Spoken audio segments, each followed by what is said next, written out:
Hadratus Syekh Hasyim Asy'ari, kemudian bersama dengan Gus Abbas. Maka kata Abah, jangan melihat badan Gus Abbas, tapi lihatlah yang di sebaliknya Gus Abbas. Itu tadi, ada Kiai Abbas, ada titisan jiwa Kiai Abbas yang selalu adalah membakar, yang luar biasa. Maka Kiai Imaduddin tidak akan bisa berdiri tanpa adanya Gus Abbas. Jangan pecahkan dua tokoh ini, Abah sarankan. Ingat, jangan pecahkan dua tokoh ini. Karena dua tokoh ini adalah merupakan dohir dan batin. Yang satu ahli nasab, ahli segalanya, segala ilmu 12 pan. Dan Gus Abbas, Abah menyaksikan sendiri, luar biasa. Beliau adalah ahli hadis yang luar biasa, ahli sejarah yang luar biasa. Assalamualaikum warahmatullahi wabarakatuh. Saudara sekalian dimanapun Anda berada, pada kesempatan kali ini kita akan sama-sama menyaksikan video dari Abah Setu ya. Bagaimana beliau menganalogikan bahwa perjuangan Kiai Haji Amiruddin Utsman Al-Bantani dan Gus Abbas itu seperti resolusi jihad jilid 2 yang digaungkan oleh Kiai Haji Hasyim Asy'ari dan Kiai Haji Abbas Buntet dulu ya saudara sekalian. Oke, selengkapnya mari kita sama-sama simak video berikut. Alhamdulillah wa syukurillah, Abah baru saja kedatangan banyak tamu ya sahabat, dari kalangan muda maupun dari kalangan tua, bahwa apa yang didiskusikan barusan kata mereka perlu Abah ceritakan juga kepada kepada seluruh rakyat Nusantara ya, wabil khusus kepada pejuang Siliwangi Indonesia yang Abah sebut tadi dalam obrolan itu. Abah mengisahkan sahabat bahwa perjuangan Wali Songo LS hari ini, kalau dulu zaman bagaimana Salahuddin Al-Ayyubi adalah pada saat Islam pada saat 400 Hijriah sudah mulai menurun ya, maka disitulah ada seorang yang bernama Jenderal Salahuddin Al-Ayyubi yang datang kepada Tuan Syekh Abdul Qadir untuk meminta fatwa agar kemudian dibangkitkan kembali adalah giroh perjuangan Islam yang saat itu sudah mulai banyak nabi palsu, dzurriyyat palsu, hadis palsu, dan lain sebagainya.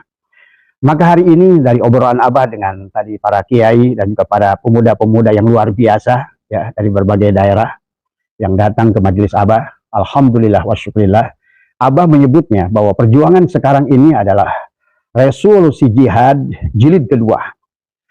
Maka inilah sejarah terulang sahabat. Dan mereka bertanya, kenapa yang menjadi ketua PWI itu adalah Gus Abbas? Maka Abah katakan, ya sahabat, karena Abah melihat segalanya bukan hanya secara dohir, tetapi juga melihat secara batin. Bahwa ini adalah sesungguhnya perjuangan resolusi jihad jilid kedua, yang pada saat itu adalah Hadratus Syekh Hasyim Asy'ari, adalah pada saat terjadi perang 10 November, ya sahabat, bersama dengan Bung Tomo. Tetapi yang harus Anda pahami adalah peran Kiai Abbas Buntet ya, yang merupakan seorang tokoh yang luar biasa, tandem dengan Hadratus Syekh Hasyim Asy'ari yang luar biasa. Seperti hari ini adalah tandemnya adalah Gus Abbas dengan Kiai Imaduddin Utsman. Adalah sebuah tandem yang luar biasa ya, luar biasa dari segi keilmuannya, yang sudah sikoh, yang sudah betul-betul kalau menurut Abah dari sisi keilmuan Abah taslim kepada Kiai Imaduddin Utsman. Sudah pantas beliau adalah disebut dengan mujaddid di akhir zaman ini ya sahabat, karena Anda sulit mencari pembandingnya ya kalau Anda kenal dengannya. Oleh karena itulah jangan didahului dengan kebencian. Itulah kaidah Islam, selalu mendahulukan tasawur ya, adalah dan tabayun adalah sebelum kita tasdik apakah menolak atau menerima ya sahabat. Kalau tidak kenal maka tak sayang ya. Maka inilah yang sahabat ingatkan pada sahabat tadi. Kenapa Gus Abbas? Karena dulu resolusi jihad itu walaupun deklaratornya adalah Kiai Hasyim Asy'ari, sesungguhnya Kiai Hasyim Asy'ari selalu mendengarkan kata Kiai Abbas. Adalah bahwa pada saat sebelum dicetuskannya serangan 10 November, adalah Hadratus Syekh Hasyim Asy'ari selalu bertanya, mana Gus Abbas? Mana Kiai Abbas? Mereka bilang sedang OTW. Tadi semua ya, bahwa disitulah sebelum Kiai Abbas datang, maka sesungguhnya resolusi jihad dan kemudian juga tentang perang 10 November itu tidak akan digelarkan ya sahabat.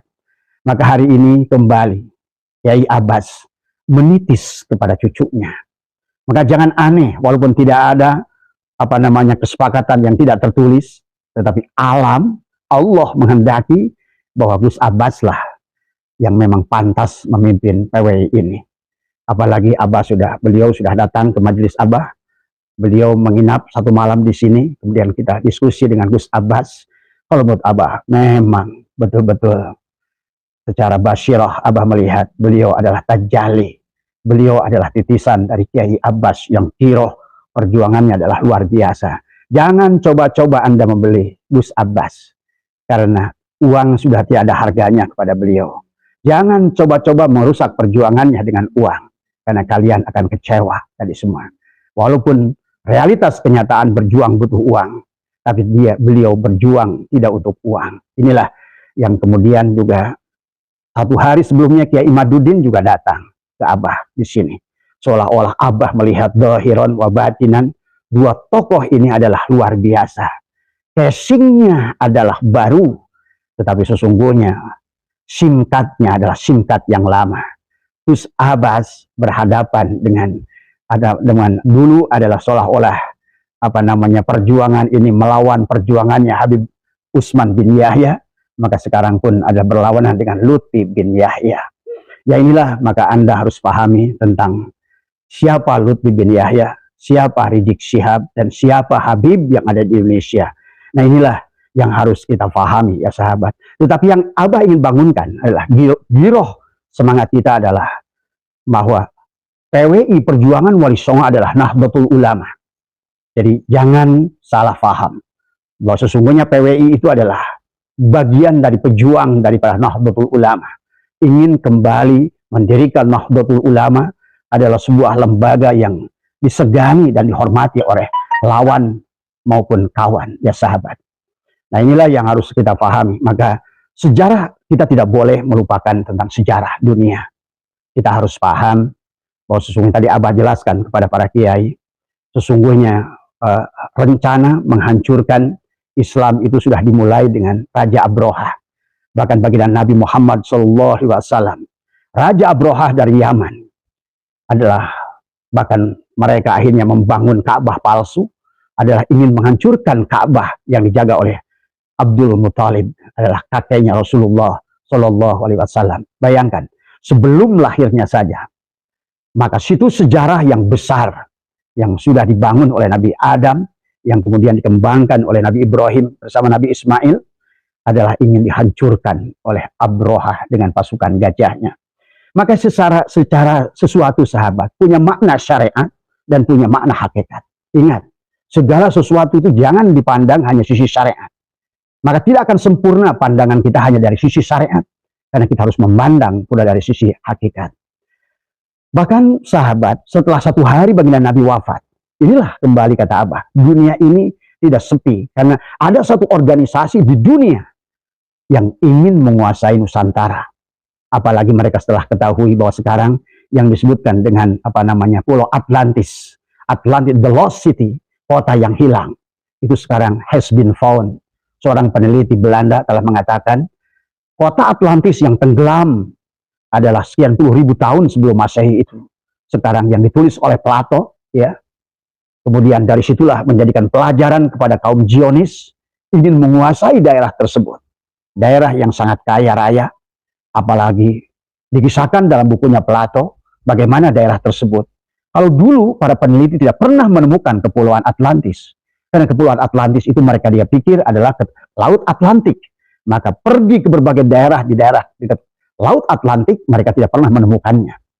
Tetapi di dalam bukunya Plato jelas, karena tidak ada daerah yang seperti yang sebagaimana dikisahkan oleh Plato. Maka inilah Menteri Pak Sandi dari Menteri Pariwisata pernah mengisahkan ini tentang dahsyatnya Nusantara. Di antaranya adalah kekayaan yang tidak terhingga yang terkubur di lautan Nusantara ini dan terkubur di tanah Nusantara ini, termasuk Gunung Padang.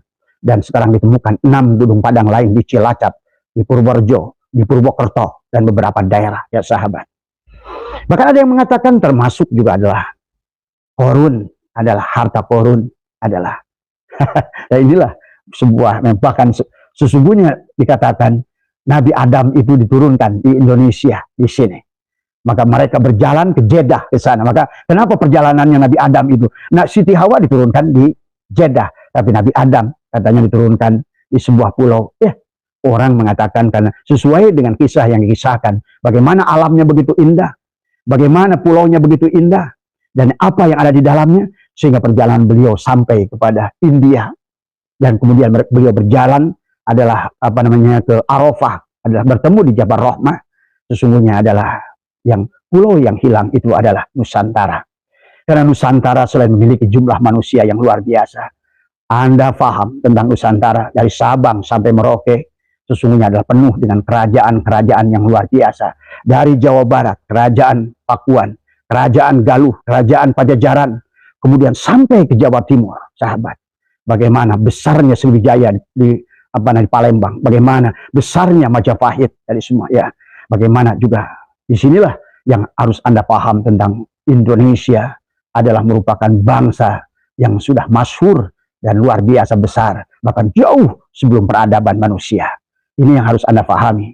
Maka inilah sebuah lembaga dunia punya hajat untuk menguasai Nusantara.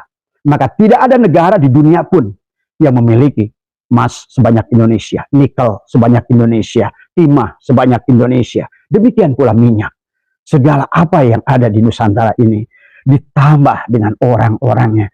Maka kalau Anda berpikir sejarah, yang Anda adalah ahli sejarah, kenapa Genghis Khan datang ke Indonesia?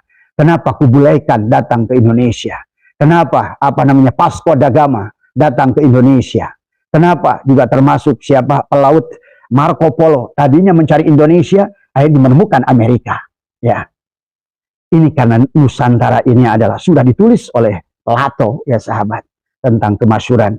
Maka sesungguhnya yang dikuasai oleh mereka adalah ekonomi, menguasai mereka, dan agama dari dahulu dijadikan alat untuk menguasai sebuah negara. Maka sekali lagi, maka pemilihan Gus Abbas sebagai ketua umum PWI bukan kebetulan, sudah menjadi qadarullah. Sudah ada catatan di Lauh Mahfud bahwa beliau adalah inilah jihad, resolusi jihad yang telah didengungkan oleh Kiai Abbas bersama Hadratus Syekh Hasyim Asy'ari adalah datang kepada kita. Kalau dahulu adalah melawan Belanda, hari ini adalah melawan peninggalan Belanda. Anda harus paham siapa Sunan Kardiono adalah semua.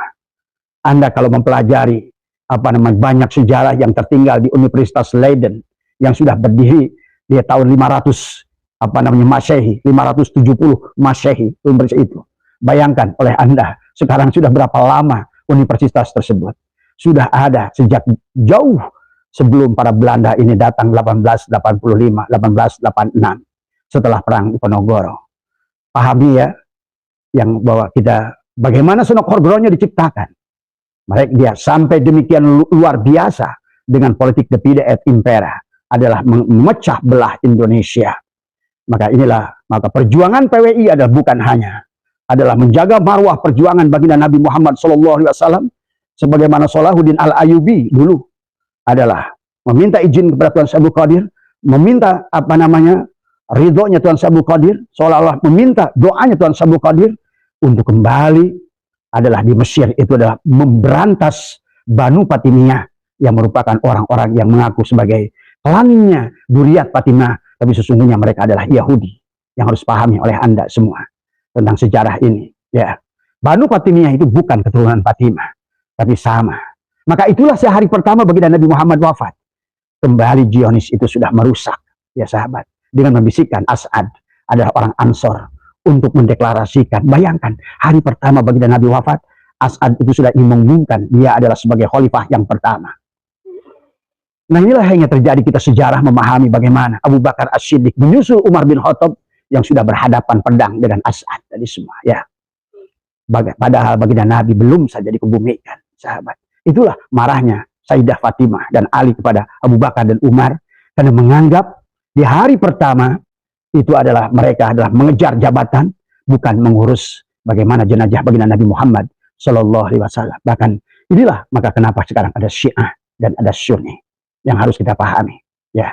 Dan inilah yang juga kenapa seolah-olah khalifah itu walaupun mereka tidak saling membunuh, mereka saling menyayangi di antara mereka, tapi pengikut-pengikutnya Itulah yang akhirnya Abu Bakar adalah diracun, Umar bin Khattab ditusuk, Utsman bin Affan ditusuk, Ali bin Abi Thalib pun adalah ditusuk. Seolah itulah khalifah yang pertama.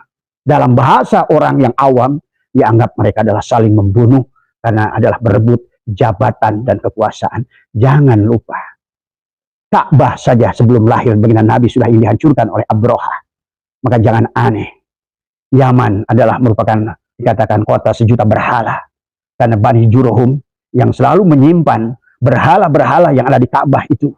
Yang dikisahkan kata Abdul Muthalib, pada saat baginda Nabi Muhammad lahir berjatuhan, berguguran. Ya, itulah Bani Jurhum. Ya, sebuah klan, sebuah kaum ya yang senantiasa adalah berbuat syirik kepada Allah dan selalu membuat berhala-berhala. Nah inilah yang harus kita pahami. Kenapa hari ini di Yaman, sahabat, di Tarim, ya, ada Ka'bah yang mereka tawafi sebagaimana mereka tawaf di Ka'bah. Maka jangan aneh Abah sering mengatakan bahwa para Habib Indonesia ini jarang yang ingin mengunjungi Mekah, ya, kecuali untuk kabur saja ke Mekah itu, ya, hanya untuk berlindung dari Ka'bah. Sesungguhnya mereka kota yang diagungkan oleh mereka adalah Tarim. Sehingga seorang murid Said Alwi Maliki pernah menegur seorang muridnya yang pernah datang ke Tarim pada saat dia menyanyikan ya Tarim, ya Tarim. Maka apa kata Said Alwi Maliki? Kalau kamu ingin mengagungkan sebuah kota, maka yang lebih pantas kota yang diagungkan hanya dua di dunia ini. Hanyalah Mekah dan Madinah, bukan Tarim. Pahami ya sahabat tentang sejarah ini. Abah ingin meluruskan sejarah, bukan ingin mengadu domba. Karena memang ini adalah yang harus kita sampaikan, sejarah ini ya sahabat. Nah, kita ambil ke sini. Siapa Senok Horgronya itu? Abah sering katakan tentang Senok Horgronya. Kenapa namanya berubah dari semua menjadi nama Islam. Kemudian belajar agama di tanah suci, di Arab. Bahkan istilah gelar haji pun sebetulnya datang dari Senok Horgronya. Kenapa haji itu? Setiap orang pulang dari Mekah namanya haji. Padahal di Mekah sendiri tidak ada gelar untuk diberikan kepada haji. Tidak ada Haji Muhammad SAW. Bukan Haji Abu Bakar, Haji Umar, Haji Utsman, Haji Ali. Karena mereka bukan pendatang. Haji itu adalah panggilan kepada orang-orang yang datang ke Mekah. Haji adalah panggilan kepada laki-laki. Hajah, panggilan kepada perempuan. Kemudian Senok Horgronya membuat sebuah undang-undang, hukum. Pada saat beliau sudah punya atas seolah kantor konsulat Belanda yang ada di Arab Saudi saat itu. Maka semua orang yang pernah menginjakkan kakinya di Arab Saudi takut mendapatkan pencerahan tentang tujuan mereka ada di Indonesia. Maka mereka katakan, kasih gelar haji. Maka seluruh haji yang pulang ke Indonesia itu adalah akan senantiasa dikontrol oleh Senok Horgronya. Karena takut, karena orang haji itu pasti punya duit. Orang haji itu pasti adalah punya pendidikan. Maka Senok Horgronya sangat takut dengan bangkitnya perjuangan rakyat Indonesia dari kalangan orang-orang yang melaksanakan ibadah haji. Maka jangan bangga dengan gelar haji. Karena gelar haji itu adalah gelar yang diciptakan oleh Senok Horgronya. Pahami itu, ya. Tujuannya adalah bukan untuk memuliakan. Tujuannya justru adalah untuk mengontrol mereka. Jangan sampai mereka jadi pejuang-pejuang yang melawan Belanda. Senok Horgronya adalah satu di antara 116 tokoh yang dididik saat itu adalah oleh Amerika. Paham sahabat? Oleh Zionis saat itu. Karena Zionis ini seolah-olah Israel itu adalah baru berdiri. Tapi sesungguhnya adalah cabangnya Israel itu adalah terbesar Amerika, Inggris, dan Australia. Maka pahami tentang sejarah dunia ini. Biar Anda paham siapa Wahabi itu, siapa Ba'alwi ini. Adalah dua klan yang sebetulnya. Maka buat sahabat-sahabat ya, yang bukan kita untuk memfitnah Wahabi dari semua. Karena Wahabi ini muncul dari mana? Adalah pada saat Lawrence adalah mengantarkan keinginannya Saud untuk mendirikan Arab Saudi dengan menghancurkan adalah pada saat Turki Ottoman ya saat itu sudah melemah. Karena saat itu sahabat seolah-olah kekaisaran peninggalan baginda Nabi itu adalah terakhir adalah Turki Ottoman tadi semua ya. King Sulaiman yang ada di Ottoman itu ya, mungkin Anda pernah lihat filmnya. Yang punya anak namanya Bayazid, yang punya anaknya adalah siapa itu?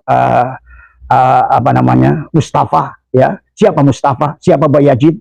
Kemudian coba Anda pelajari sejarah kembali. Inilah sejarah yang harus Anda kuasai. Karena kalau kita hanya kurung batok, maka kita hanya akan melihat riak gelombang di atas, tanpa memahami sesungguhnya apa yang terjadi dengan dunia ini. Ingat, kenapa dunia ada punya dua kekuatan, ada Pakta Warsawa, ada NATO saat itu.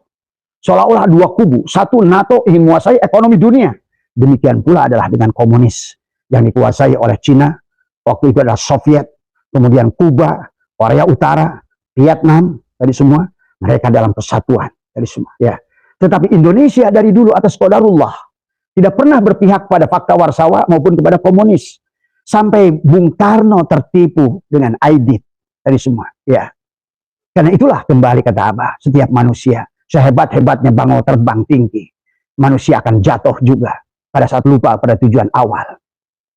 Tadi semua, ya. Inilah yang harus difahami oleh jatuhnya Bung Karno adalah karena tiba-tiba, walaupun beliau tidak ingin mendirikan negara komunis, tapi beliau memasukkan paham Nasakom. Padahal komunis di dunia ini termasuk Yaman Selatan, komunis yang ada di kita bukan dari Cina, komunis dari kita bukan dari Kuba, komunis kita bukan dari Soviet, tapi komunis kita berasal daripada Yaman Selatan. Itulah kenapa Musa Al-Munawar, Barokbah, kemudian Aidit, Dipo Nusantara Aidit, tadi semua itulah dari Yaman Selatan, ya sahabat. Pahami. Jadi inilah kepentingan yang luar biasa yang harus Anda pahami di dunia ini. Setelah Saud berdiri, maka Abdul Wahab berdiri. Maka disitulah Muhammad bin Abdul Wahab, adalah putranya Abdul Wahab, adalah muridnya Ibnu Taimiyah. Adalah menginginkan bahwa agama yang ada di Arab Saudi itu atas kehendaknya. Karena itu adalah tiga serangkai. Lawrence adalah wakil dari Zionis, yang dia inginkan adalah menguasai minyak Arab Saudi. Maka Anda lihat sekarang di Arab Saudi itu, semua perusahaan minyak itu dipegang oleh Amerika, oleh Zionis, dibagi dengan perusahaan Inggris, perusahaan Amerika, kemudian juga nyusul perusahaan Prancis Total. Jadi semua, ya. Pahami ya sahabat tentang dunia ini. Nah kemudian Abdul Wahab dengan seenaknya, karena bagi Saud nggak peduli kamu mengajarkan agama apa, nggak peduli. Maka kembali yang Abah harus kasih tahu, yang memurnikan kembali ajaran baginda Nabi Muhammad itu bukan orang Arab, tetapi adalah Syekh Ahmad Khatib Sambas, datang dari Indonesia. Syekh Nawawi Al-Bantani datang dari Indonesia, menjadi guru-guru besar yang ada di sana. Syekh Junaidi Al-Batawi yang kemudian belajar kepada Syekh Ahmad Khatib Sambas. Kemudian Syekh Khalil Bangkalan belajar dari Syekh Ahmad Khatib Sambas. Syekh Hasim Asy'ari, Kiai Hasbalah, Syekh Tolha, Syekh Abdul Karim. Semua datang ke Mekah itu. Jangan salah sangka, bukan belajar dari Arab. Karena saat itu Arab sudah dikuasai oleh Wahabi. Ya, yang diberikan lampu hijau oleh Saud saat itu. Walaupun hari ini sudah berubah. Inilah sahabat. Kembali Islam sekarang akan mulai hidup kembali di Arab Saudi. Maka paham yang ditumbuhkan adalah sekarang adalah paham sebagaimana yang ada di Nusantara. Pada saat sebagian kecil orang Nusantara ingin seperti Arab, sekarang Arab ingin seperti Nusantara. Kemudian wanitanya dimerdekakan. Yang tadinya wanita dikurung, sekarang adalah wanitanya dimerdekakan. Semua orang sekarang mempunyai kedudukan yang sama. Dan sekarang pun sudah mulai peringatan Maulid sudah berdengung di Masjid Nabawi. Maulid sudah berdengung di Masjidil Haram. Bahkan imam-imam Wahabi yang masih berkukuh dengan Wahabi adalah mereka tidak diizinkan oleh putra mahkota Raja Salman, ya, Pangeran Muhammad tadi semua. Bayangkan dulu orang yang barangkali Anda idolakan, siapa itulah imam yang luar biasa suara, Imam Sudes. Pada saat Sayyid Alwi Maliki meninggal, dia melarang disolatkan di Masjidil Haram. Bayangkan itu.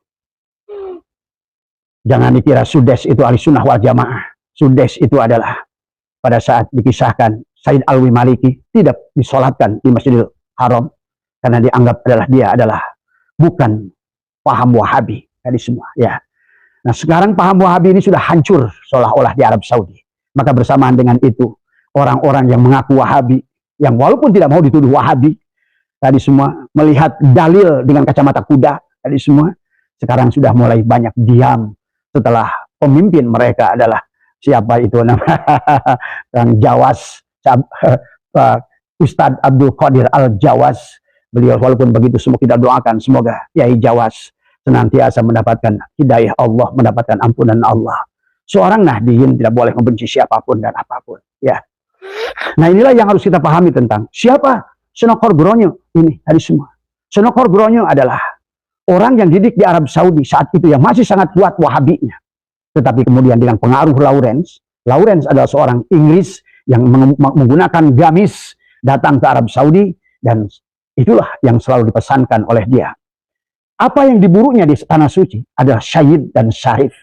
Syahid dan syarif keturunan Rasulullah itu memang dimusuhi oleh Saud, ya sahabat. Maka itulah kenapa Anda tidak akan menemukan syahid dan syarif yang mengaku syahid dan syarif di tanah suci dulu. Pada zamannya Saud, karena kalian akan dibunuhnya atas instruksi dari siapa? Dari Lawrence tadi semua. Karena Lawrence ini atau Zionis ini sejak Nabi Muhammad lahir pun sudah mengutus Abrohah menghancurkan Ka'bah.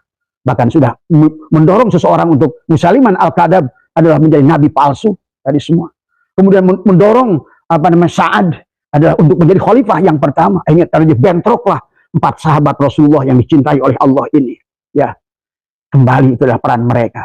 Mereka tidak diam di abad kedua, di abad ketiga, terus sampai akhirnya kembali hancurnya Andalus, hancurnya Abah sudah keliling ke semuanya. Adalah kota yang melahirkan ulama-ulama, 16 ulama besar dunia, Ibnu Sina, Ibnu Rus, dan ulama-ulama yang lain lahir dari Spanyol, ya sahabat. Peninggalannya masih ada. Di Alhambra ada istana. Abah sudah 2 kali ke sana. Ya, kemudian adapun negara ahli hadis adalah Imam Bukhari dan seluruh keturunan ahli hadis ada di India, ya sahabat. Tapi sama, baik kasus Spanyol yang Abah maupun Abah keliling ke seluruh India, dari Mulun, ya, dari Bombay, di situ ada makam Syekh Ali Haji, cucunya Imam Bukhari yang ke-6, ada di Mulun, ada di Bombay. Maka di sana pun sesungguhnya adalah sama, ya. Tetapi sekarang lihatlah peninggalan Islam di mana-mana di India, di Goa. Kemudian juga adalah Taj Mahal di Agra. Kemudian juga adalah peninggalan Raja Mughul, ya. Tapi sekelilingnya sekarang adalah sudah kembali menjadi kuil Hindu, ya sahabat. Tentu berbeda dengan Nusantara. Di mana-mana peninggalan Hindu, Candi Borobudur, Candi Prambanan, Hindu dan Buddha, Hindu, Prambanan, semua. Tapi sekelilingnya sekarang dikuasai oleh masjid. Inilah jasa Wali Songo dari awal. Maka perjuangan Wali Songo adalah dilanjutkan dengan perjuangannya para aulia Allah setelah kemerdekaan adalah dengan Hadratus Syekh Hasyim Asy'ari, kemudian bersama dengan Gus Abbas. Maka kata Abah, jangan melihat badan Gus Abbas, tapi lihatlah yang di sebaliknya Gus Abbas. Itu tadi ada Kiai Abbas, ada titisan jiwa Kiai Abbas yang selalu adalah membakar yang luar biasa. Maka Kiai Imaduddin tidak akan bisa berdiri tanpa adanya Gus Abbas. Jangan pecahkan 2 tokoh ini, Abah sarankan. Ingat, jangan pecahkan 2 tokoh ini. Karena 2 tokoh ini adalah merupakan dohir dan batin.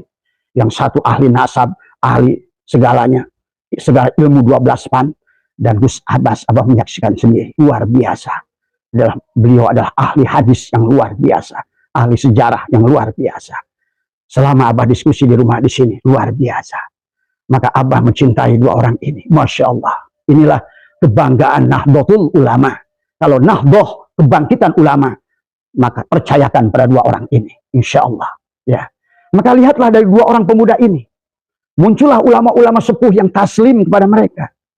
Di antara juga adalah Abu Yamuh tadi. Ikut pada mereka. Seolah-olah menjadi pelindung mereka. Profesor Dr. Adil Siraj adalah ikut pada mereka. Gus Muwafiq ikut pada mereka. Kiai Marzuki Mustamar ikut pada mereka. Dan Gus yang lain. Termasuk Mustafa Bisri. Kiai Mustafa Bisri. Ini adalah sebuah, Abah yakin seorang ulama yang memiliki basyirah. Kecuali adalah ulama-ulama yang sudah dikuasai oleh Ba'alwi. Nah inilah yang harus dipahami oleh kita. Ya, jadi Snokol Gronya ini diutus untuk menyusup pada Islam. Ya, untuk menghabisi para syahid dan syarif yang hijrah dari Hijaz saat itu ke Indonesia. Pahami itu.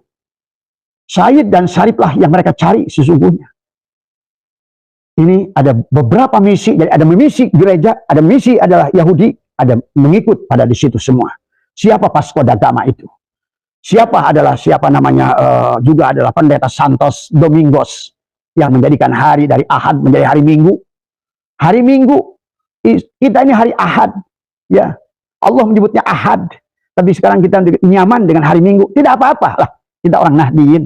Tetapi kita harus paham sejarahnya. Siapa yang merubah hari Ahad menjadi hari Minggu adalah Santos Domingos yang selalu membuat kebaktian hari Minggu. Sehingga hari Minggu itu disebut adalah Minggos, minggos, lama-lama adalah menjadi minggu. Tadi semua hari Minggu ini. Maka juga sama istilah haji yang menciptakan senokor gronyo tadi semua. Gelar haji itulah senokor gronyo lah yang menentukannya tadi semua. Ya. Jadi senokor gronyo ini punya beberapa misi. Kenapa dia dilahirkan seolah-olah dia datang ke Aceh? Yang dirusak adalah Tengku Umar, Cut Nyadin tadi semua. Cut Nyadin adalah seorang perempuan yang luar biasa, pejuang yang luar biasa. Bahkan sebelum ketemu dengan Tengku Umar, beliau sudah punya anak satu, Cut Nyadin itu sahabat ya. Dan beliau adalah sampai akhir setelah Tengku Umar terbunuh, meninggal dalam perjuangan, Tengku Cek Ditiro, Panglima Polim, semua saat itu, maka Cut Nyadin seolah-olah hijrah ke Sumedang. Sekarang makbarohnya ada di Sumedang. Dan itu baru diketahui 50 tahun, sahabat. 50 tahun setelah kemerdekaan. Kita baru paham siapa wanita tua yang suka mengajarkan ngaji itu di sana. Ternyata beliaulah Cut Nyadin. Tadi semua ya. Walaupun fotonya sudah mulai dilemburkan dengan sejarah. Abah punya foto-foto Cut Nyadin yang asli. Menggunakan seorang jilbab muslimah yang sangat rapat. Tapi Anda menyaksikan di foto-foto pahlawan Nusantara. Cut Nyadin adalah wanita yang seolah-olah mempertontonkan aurat. Nah inilah kembali sejarah telah banyak diacak-acak di Nusantara ini. Kenapa pemimpin bangsa ini nggak peduli? Karena yang di otaknya hanyalah duit, yang di otaknya hanyalah jabatan. Kalaupun sekali-kali menggunakan agama tetap untuk jabatan. Kalaupun sekali-kali masuk pada NU juga sama untuk cari duit dan jabatan. Maka serahkan kepada orang seperti Gus Abbas. Dia tidak akan tertarik dengan uang. Maka sekarang PWI ini sahabat luar biasa. PWI sekarang sudah diundang ke istana oleh Pak Prabowo, Gus Abbas. Bahkan ada sekian kementerian sudah siap membantu. Karena jelas PWI ini adalah berjuang atas nama bangsa. Ingin meluruskan sejarah bangsa. Dan hari ini baru negara sadar. Kalau bukan karena Kiai Imad dan Gus Abbas, dari mana kita tahu makam dipalsukan? Makam pahlawan dibalwikan. Dari mana kita tahu?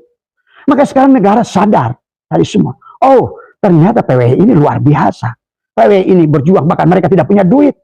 Bahkan tidak ada yang datang atrok-atrokan ke pemerintah, minta duit, minta sumbangan.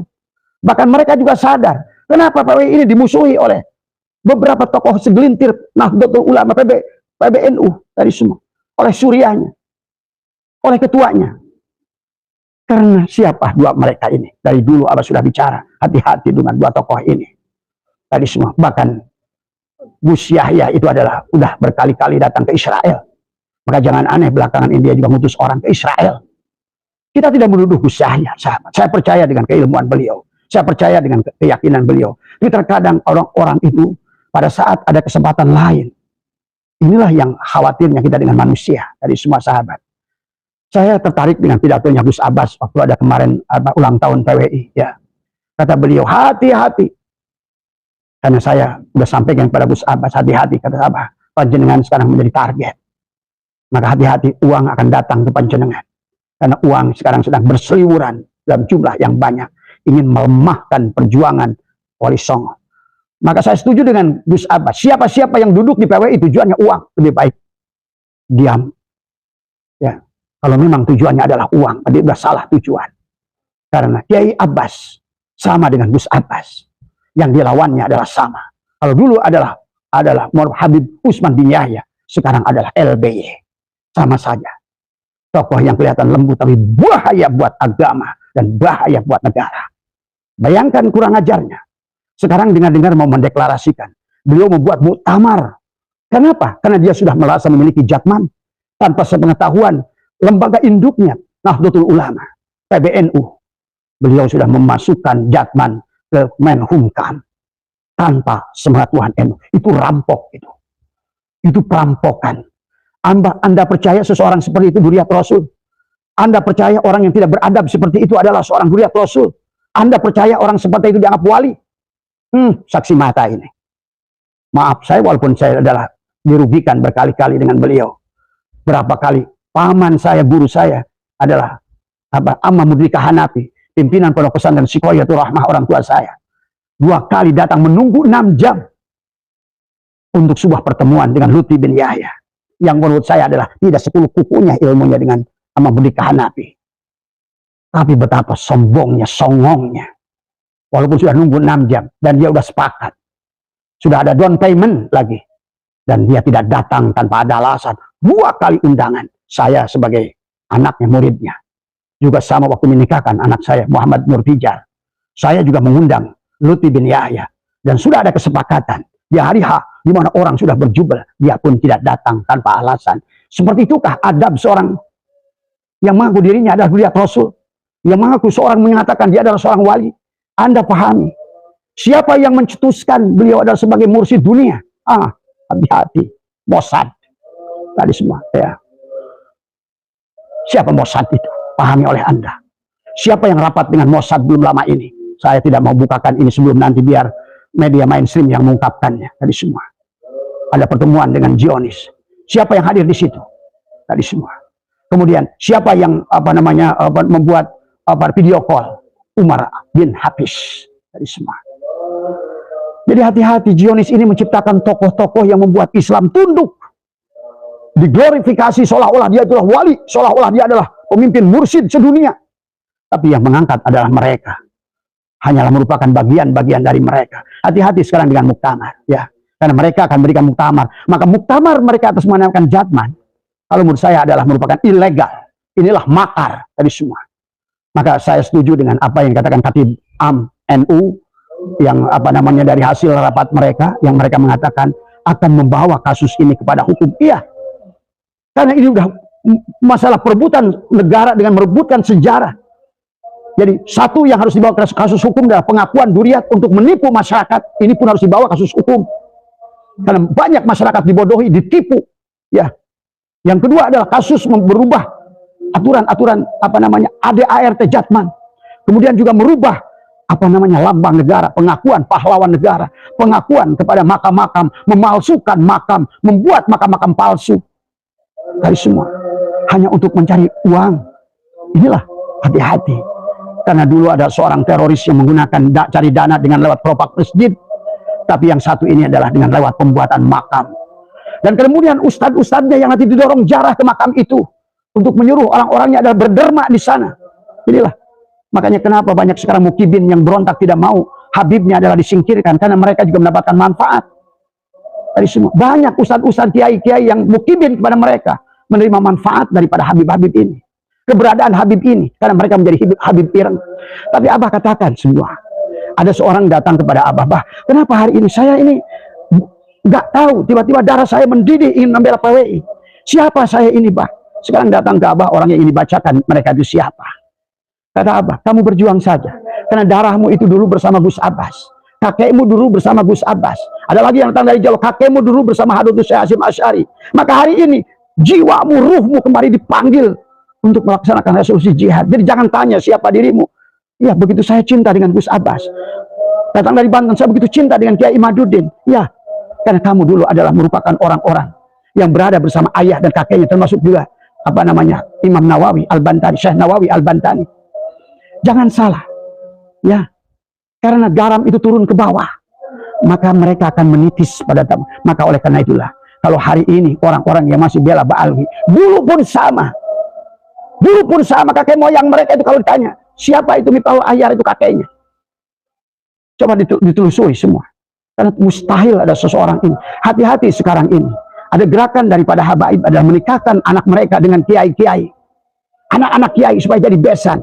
Maka itulah kenapa sekarang kata Abah adalah puncak hampir kehancuran PBNU pada saat Rois Amnya memang sudah direncanakan dari awal, tapi terjegal oleh Kiai Salmah pun, terjegal oleh Kiai Ma'ruf Amin 2 periode. Itu sebetulnya sudah di planning dari awal, sahabat. Betapa ngototnya kakek yang satu ini ingin jadi Rois Am, Rois Awam, betul. Pengakuan dia memang awam, dia itu nggak ngerti apa-apa. Darahnya sudah tertutup semuanya. Ini adalah Rois Awam. Kenapa? Bukan tidak punya ilmu, tapi nur ilmu, ainul basirah, suaul basirah, hakul basirah sudah tertutup pada diri. Karena tadi ini semua adalah akibat jebakan daripada Ba'alwi yang menikahkan anaknya kepada anaknya. Inilah yang harus dipahami oleh kita sekarang, ya. Maka Abah menyarankan, nggak usah marah kepada yang masih menolak, karena mereka juga tetap melawan Anda.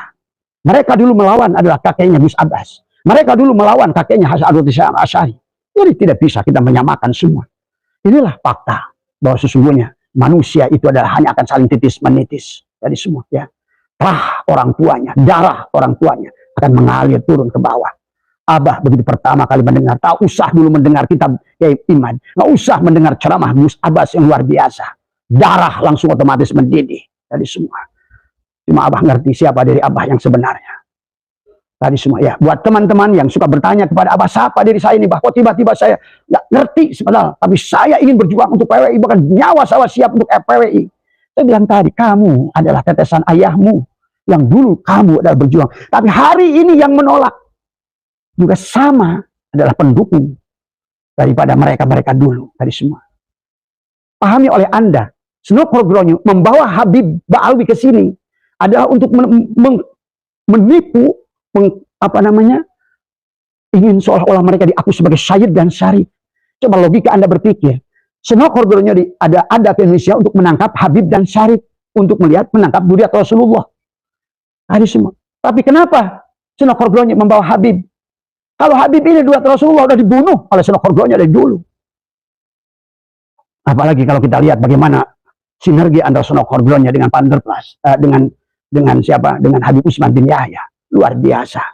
Ya. Luar biasa dari semua. Geger Cilegon, geger Sukabumi, geger Cianjur, geger Tambun, geger Betawi.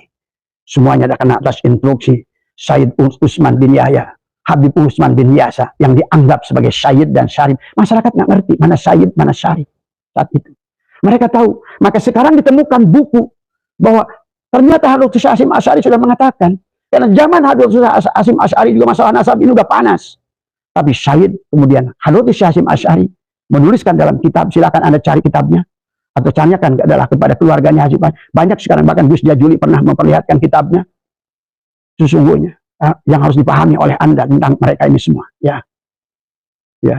Abah masih panjang ini sahabat, tapi ini sekarang udah masuk waktu duhur, tapi insya Allah waktu duhur bisa kita tahan sedikit, ya. Karena baginda Nabi boleh waktu duhur itu digeser, karena panasnya waktu duhur adalah panasnya api neraka. Karena kata Abah juga, mencintai negara, hubbul waton minal iman. Jadi kita ada dua hal, maka yang harus dipegang kita dalam perjuangan Wali Songo ini. Yang pertama adalah kita melanjutkan resolusi jihad jilid kedua, melanjutkan perjuangan Kiai Abbas, melanjutkan perjuangan Habib Hasyim Asy'ari. Kalau dulu melawan Belanda, jelas musuhnya. Hari ini musuhnya ada dalam selimut. Hari ini musuhnya menganggap dirimu adalah sebagai muridnya. Hari ini musuhnya adalah yang mengaku Duriat Rasul. Tapi kepalsuannya sekarang nampak. Tadi semua. Ternyata Lutfi bin Yahya tidak bisa ngaji. Semua juga kebanyakan tidak bisa ngaji. Tadi semua ya. Bahkan kemarin ada yang nakal. Membandingkan antara suara Syahid dan Syarif. Kemudian Umar, Habib Ali Al-Jufri ngimamin, baca Fatihahnya. Umar bin Hafiz ngimamin. Ali Jindan ngimamin. Tadi semua. Bahar bin Semhit baca Fatihah. Tadi semua. Ya. Tapi lihat dengan Said Zulfikar. Satu suara akan menembus relung hati kita semua. Ya. Maka inilah sahabat. Maka sebagai penutup dari Abah adalah tentang masalah ini adalah jangan lupakan sejarah. Gerakan, jangan lupa ada Zionis yang selalu ingin menghancurkan kita, karena mereka dengan menguasai Jatman, bahkan sekarang sudah masuk ke dalam menguasai Nahdlatul Ulama, PBNU. Ada 9 orang yang duduk di PBNU. Wah, kalau bukan karena gerakan ini, mereka akan leluasa setelah menguasai Nahdlatul Ulama, setelah mereka mengawin-ngawinkan anaknya dengan ulama-ulama Nahdlatul Ulama tadi semua. Maka karena itulah cara Yahudi, hancurkan sejarahnya, kaburkan sejarahnya, barulah Anda bisa menguasai negara itu semua, ya sahabat. Mari sahabat PWI, bangkitlah, terus kompaklah. Insya Allah dalam gerakan setahun ini Abah melihat luar biasa tadi semua. Terus bicara, tapi ungkapkanlah fakta, bukan kebencian tadi semua. Kita tidak boleh benci siapapun, termasuk Ba'alwi, karena bagaimanapun mereka tetap tidak akan lepas. La tatahruku zarratun illa biidnillah. Ya, jadi kita harus memiliki pandangan yang jauh secara basyirah. Tadi semua tugas kita, ada tugas utama. Maka kenapa Abah dalam channel Abah satu ini membahas tauhid, ingin mengembalikan tauhid, ingin meluruskan tauhid, sebagaimana yang Bung Karno pernah berkata, adanya Ba'alwi ini akan merusak tauhid. Itu Bung Karno udah sadar tentang itu, menulis surat kepada seseorang yang waktu beliau di penjara di ND tadi semua. Tapi kemudian beliau ada pada saat membutuhkan sebuah perjuangan, karena itulah kembali manusia, ya. Pada saat sudah mulai gerakan, maka disebut ada Dewan Jenderal tadi semua. Dipitnahlah Dewan Jenderal seolah-olah mengkudeta tadi semua, ya. tadi, yang mana disitulah mereka mengambil alih. Jenderal Untung, Letnan Kolonel Untung, kemudian juga sama adalah mereka-mereka yang tadi semua adalah inilah yang memanfaatkan Bung Karno di semua ya. Yang tadinya Bung Karno sudah ingin mengusir orang Yaman, tapi kemudian Bung Karno malah mendengarkan sebagian dari nasihat adalah Dipo Nusantara adalah Al-Aidid tadi semua ya sahabat. Mudah-mudahan sekali lagi karena Abah berdiri dengan anak muda, berdiri di sini semua adalah semua insya Allah semua apapun yang Abah ingin lakukan adalah demi agama yang dibawa oleh Rasulullah Sallallahu Alaihi Wasallam, ingin menjaga duriat Rasulullah Sallallahu Alaihi Wasallam. Yang keduanya adalah menjaga Nusantara ini daripada penjajahan berupa ideologi, penjajahan agama, sehingga manusia hilang martabatnya. Kita sudah keluar dari hukum Islam, hukum Rasulullah. Manusia direndahkan, manusia diinjak, sehingga tidak ada lagi manusia sampai harus mencium kaki manusia yang bernama Habib ini. Tadi semua ya. Kalau Anda sekarang nanti kebetulan ketemu dengan orang yang mengasongkan kakinya untuk dicium, gigit kakinya. Tadi semua. Kalau perlu palu kakinya. Tadi semua. Maka inilah penghinaan kepada Allah sudah berfirman walaqad karramna bani Adam. Ya. Semoga semuanya punya kesadaran. Tapi kalaupun tetangga Anda, saudara Anda, kiai Anda masih belum sadar. Kalau belum sadar juga, pastilah. Coba tanya selusuri siapa orang tuanya. Wah, pasti ke situ Abah tahu. Ya sudahlah ya, mudah-mudahan itu saja semua. Jadi juga kepada PWI, jangan berharap seluruh Nusantara akan ikut PWI, karena akan selalu ada anion dan kation, ada kudu positif, ada kudu negatif, selalu ada penjahat perang dalam setiap zaman ya, selalu ada pengkhianat bangsa dari setiap zaman. Bangsa yang dari dulu pengkhianat pada Nusantara, menjadikan walana ireng dari dulu, maka sekarang anak-anaknya curiannya, darahnya itu juga akan ireng dari semua ya. Mohon sehat semua, berkah semua. Kita doakan Gus Abbas. Dan jangan coba-coba membanding-banding Gus Abbas dengan siapapun.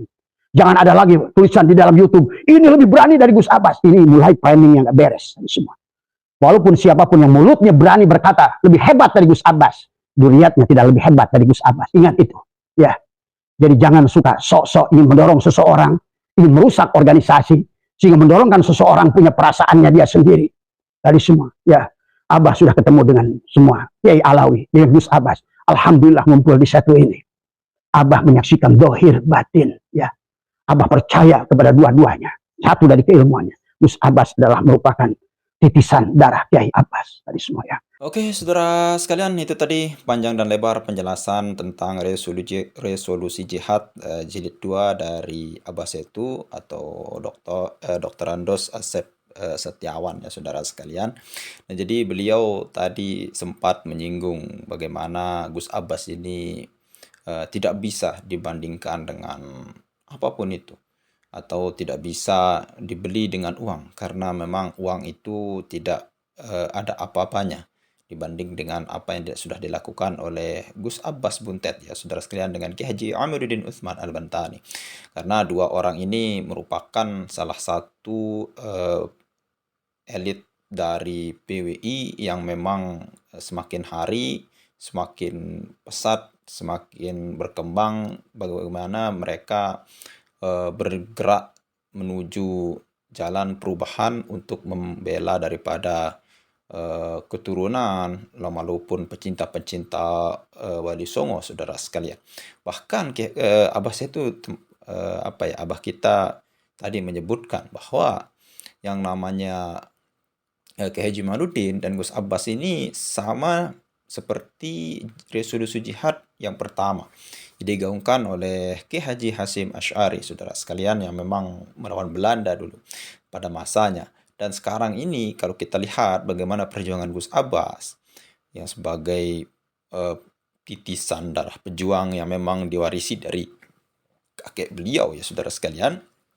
Lalu kemudian Ki Haji Maluddin yang memang kiai muda yang berani berbeda dengan kiai-kiai yang lain, karena menemukan dalil yang memang beliau teliti mungkin sampai sedetail-detailnya. Makanya Ki Haji Amiruddin itu berani di dalam, bisa kita bilang, menggaungkan bahwa Ba'alu ini memang memang benar bukan keturunan Nabi Muhammad Sallallahu Alaihi Wasallam. Ya banyak sekali hal-hal yang disampaikan oleh Abbas itu tadi. Salah satunya banyak memuji daripada ke Gus Abbas ya saudara sekalian. Karena memang kalau kita lihat Gus Abbas ini eh, berceramah itu berapi-api. Namun ketika bisa kita bilang berbicara dalam kesehariannya maupun bergaulnya itu lemah lembut saudara sekalian. Kalau kita lihat di video-video yang beredar ketika beliau itu berbicara apa ya sehari-harian, bicara biasa itu biasa-biasa saja saudara sekalian.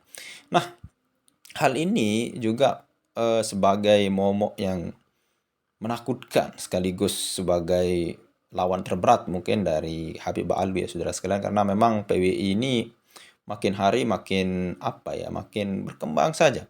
Bahkan K. Haji Jamaluddin Utsman Al-Bantani itu genap 1 tahun yang kemarin itu berdirinya PWI ini langsung bisa kita bilang sebagian ya daripada wilayah Indonesia itu sudah digaungkan.